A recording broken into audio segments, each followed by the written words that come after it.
السلام علیکم ورحمۃ اللہ وبرکاتہ۔ یوکے کے شہر سٹوک آن ٹرینٹ سے عتیق الرحمان صاحب پوچھتے ہیں کہ کیا زکوٰۃ کی رقم کسی مسجد یا مدرسہ کی تعمیر میں لگائی جا سکتی ہے؟ جی عتیق الرحمان صاحب، زکوٰۃ کی رقم کسی مسجد یا مدرسہ کی تعمیر میں نہیں لگائی جا سکتی۔ زکوٰۃ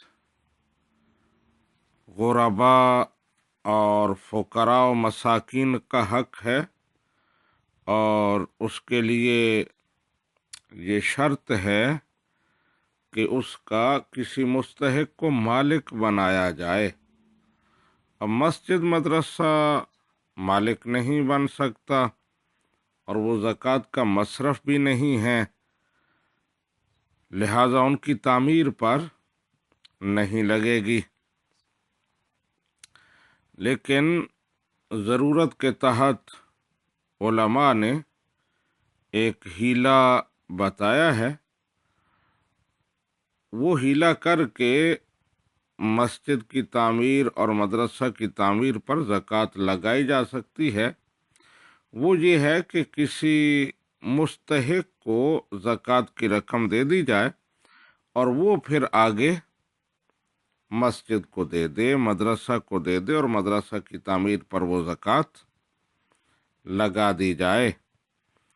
آج کل جو حالات ہیں، مساجد اور مدارس، مساجد کی طرف تو پھر بھی لوگوں کی رغبت ہوتی ہے تعمیر میں، لیکن مدارس کی تعمیر بہت بڑا مسئلہ ہے، ضرورت بڑھتی جا رہی ہے، لیکن عوام کی توجہ اس طرف نہیں ہے۔